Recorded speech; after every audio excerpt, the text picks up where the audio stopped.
Mais t'es complètement fou. Il est fou en fait, il est complètement fou.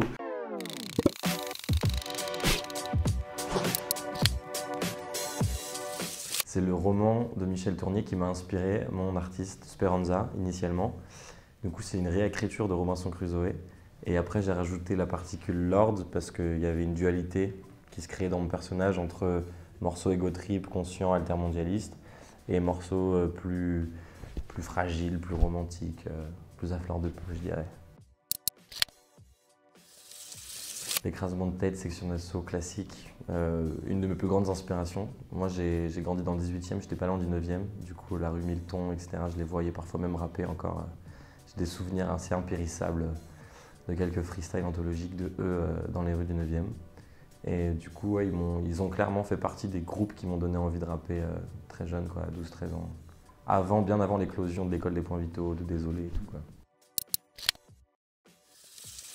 C'est une expérience assez unique. Tu es 24 heures sur 24 avec tes potes, avec les gens avec qui tu évolues.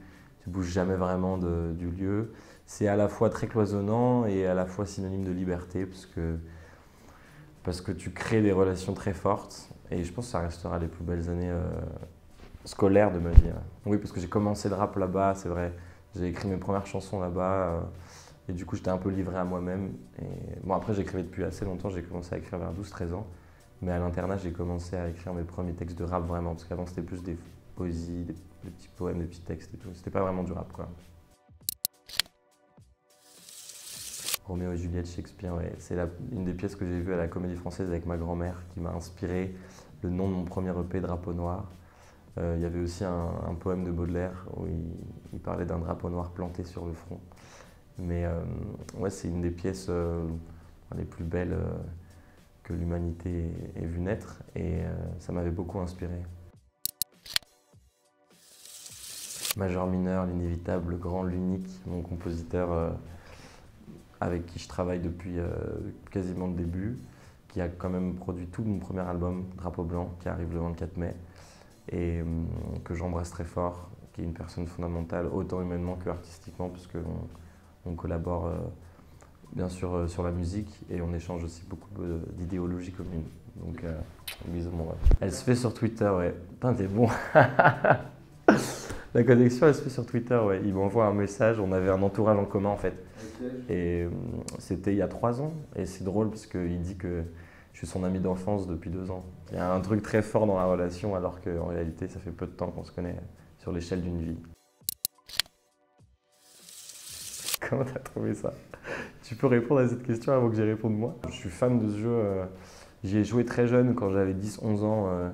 Ma mère à l'époque avait un amoureux qui avait une PS3 et qui avait Uncharted. Et là, pour me faire un kiff, il y a quelques mois, j'ai acheté le 4 d'ailleurs. Et j'y joue et je pense que c'est un très beau jeu déjà graphiquement. Il y a une vraie évasion parce que bon, c'est un peu une référence à Indiana Jones et tout pour ceux qui ne connaissent pas. C'est vraiment un aventurier qui va à la recherche de temples perdus, de mystères enfouis de l'humanité.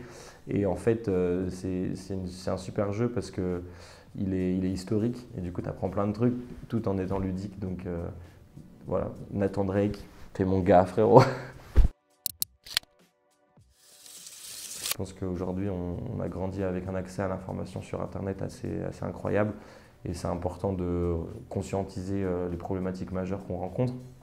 Il y a pas mal de théories qui sont en train de sortir scientifiques, là, notamment sur la collapsologie, qui explique en quoi par A plus B l'être humain est voué à son autodestruction. D'ailleurs, je vous invite à lire Pablo Servigne qui a écrit là-dessus. Et du coup, ouais, l'écologie, c'est un truc qui me touche en tant qu'être humain, avant tout.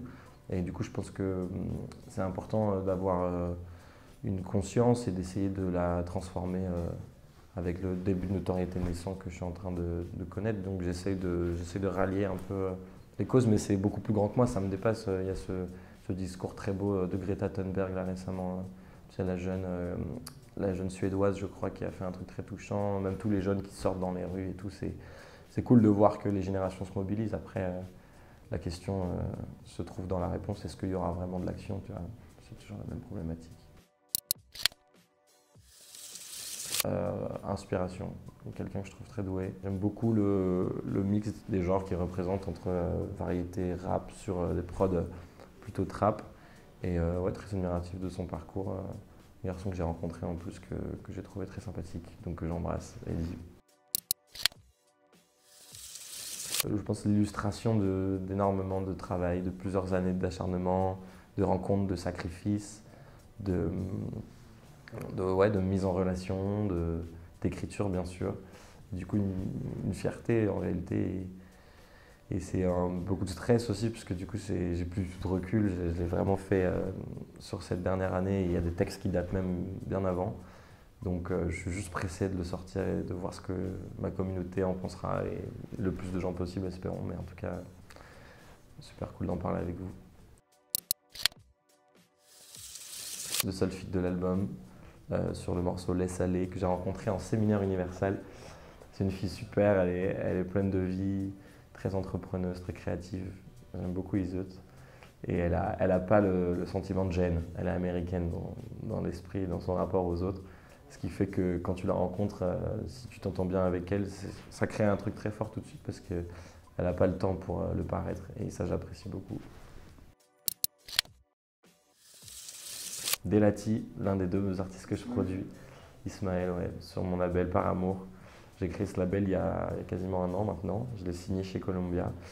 Et voilà, du coup, ça c'est un projet en parallèle de ma carrière personnelle. Je suis aussi producteur d'artistes. Donc il y a deux artistes, Sally et Delati, que j'embrasse très fort et que j'espère que vous en entendrez parler au plus vite.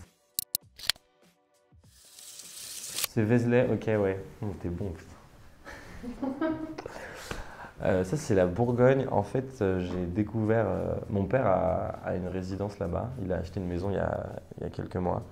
Et en fait, j'y suis allé, j'ai assisté à un concert qui s'appelle Cantoria. C'est un groupe espagnol qui fait des chants grégoriens.